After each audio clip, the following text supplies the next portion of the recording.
پوچھ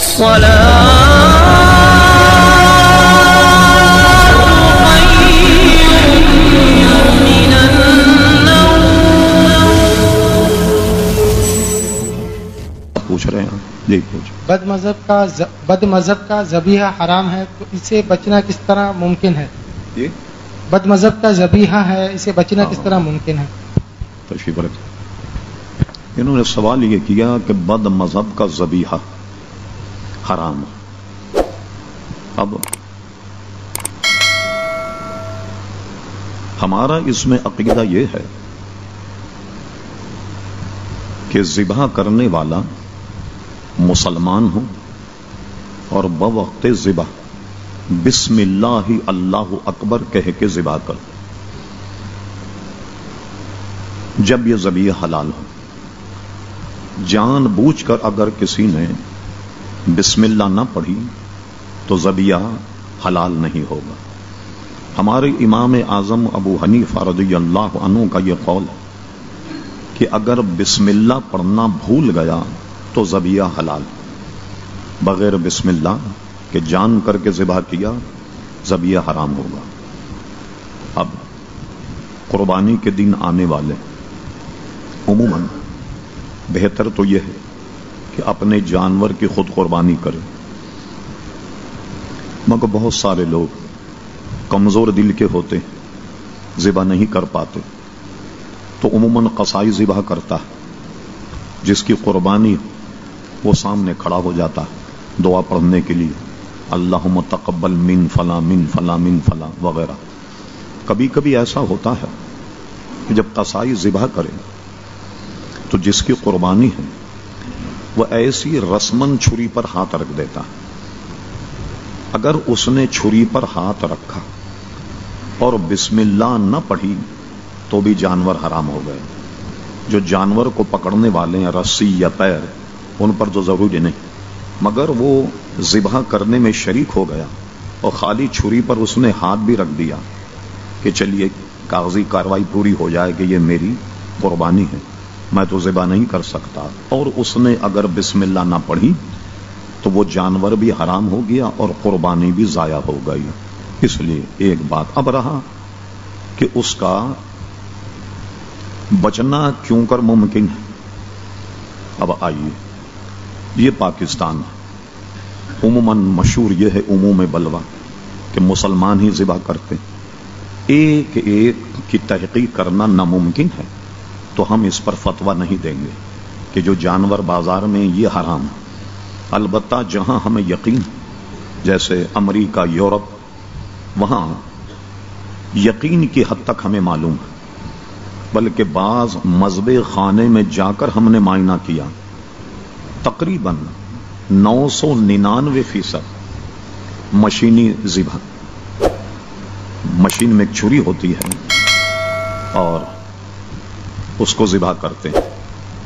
ایک آدمی، تماشا دیکھیے دین کا کیسا بنایا ہوں، بسم اللہ اللہ اکبر کہہ کے بٹن دباتا ہے. اب جب تک مشین چل رہی ہے وہ بسم اللہ شریف ویلڈ ہے، سمجھ. کہیں کہیں تو ایک ایک کو الگ الگ دبایا جائے، اور ورنہ جب تک مشین چل رہی ہے، جب تک بند نہیں ہو تو ایک ہی بسم اللہ کافی. اللہ اکبر. ابھی بھی اس دور میں آپ چلے جائیں پنجاب، سندھ، سرائی کی دیہاتوں میں، ان بے وقوفوں نے کیا کیا کہ چھری پر لکھ دیا بسم اللہ اللہ اکبر.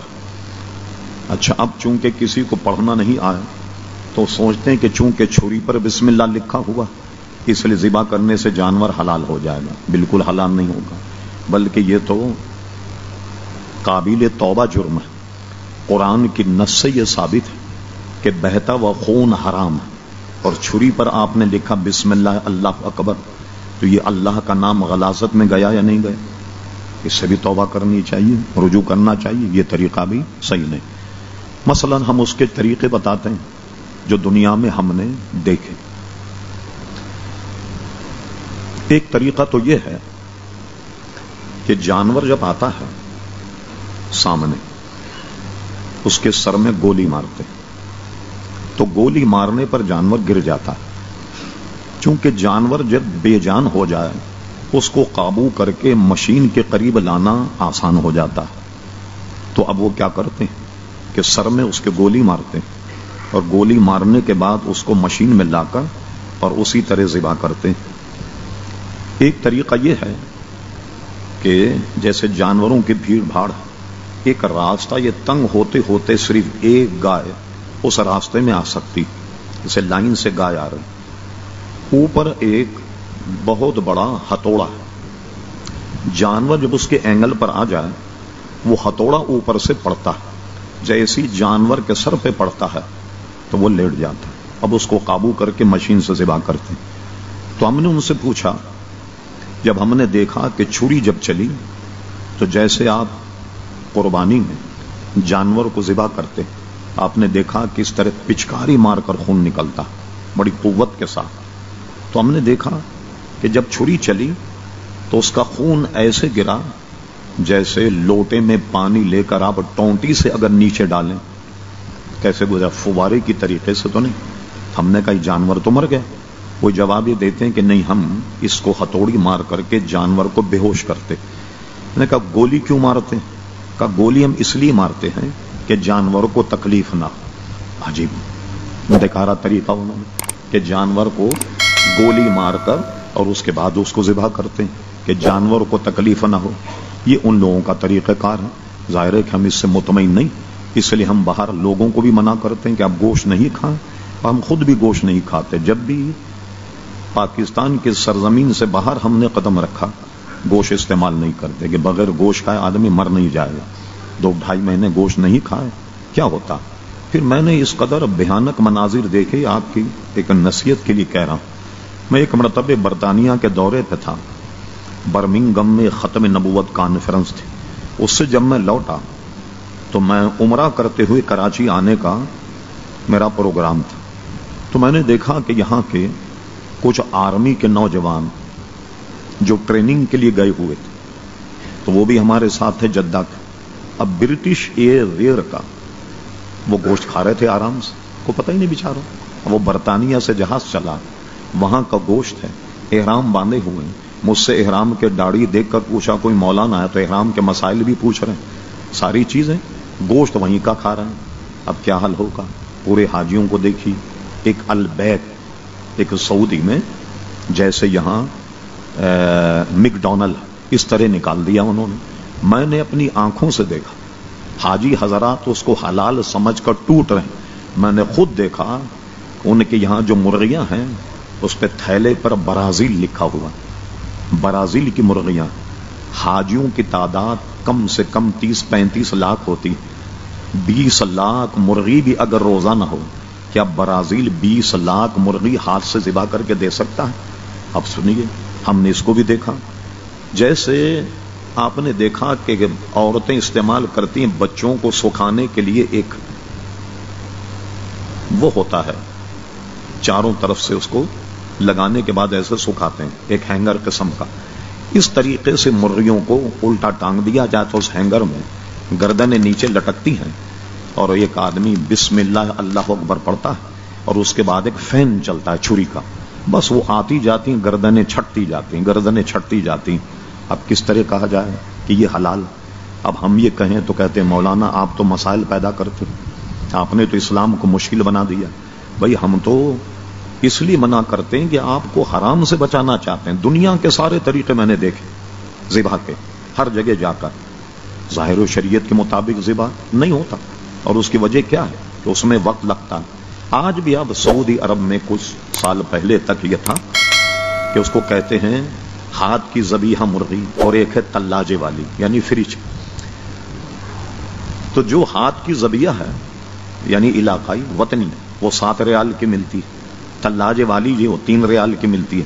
تو ہوٹل والا کوئی بے وقوف ہے کہ 7 ریال کی مرغی آپ کو پکا کے، وہ تو 3 ریال کے لے گا، اور اس پر سعودیوں کا سرٹیفکیٹ بھی موجود ہے کہ یہ حلال ہے۔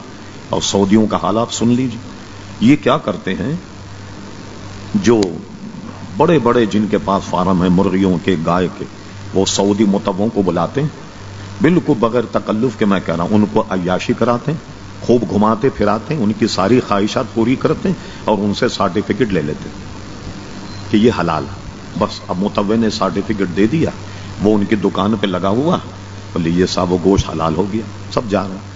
شکاگو میں نے دیکھا کہ ہمارے عزیز بہت قریبی دوست جاننے والے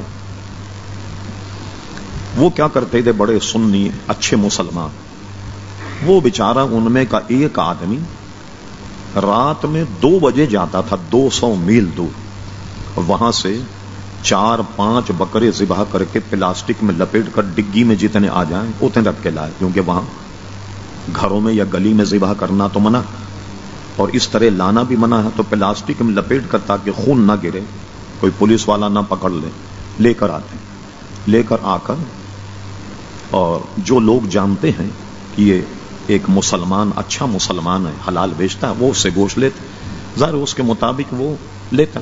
یہ اس گوشت والے نے مجھے بتایا کہ جہاں میں ذبح کرتا ہوں اس طریقے سے کچھ لوگ وہاں سے ذبح کر کے لاتے ہیں، ان کا سرٹیفکیٹ لگائے ہوا، 2 بکرے وہاں سے لی، 18 بکرے وہاں سے لی اور اس کا سرٹیفکیٹ لگا ہوا ہے، لوگ سیدھے بیچارے سب حلال سمجھ کر کے اس کو کھا رہے۔ تو اس لیے باہر کے ذبیحہ سے تو بچنا بہت ضروری ہے، سمجھ گئے آپ؟ اب یہاں ہم نہیں کہیں گے کہ حرام یا مسلمان ہے، اور یہاں باضابطہ ذبح ہوتا ہے۔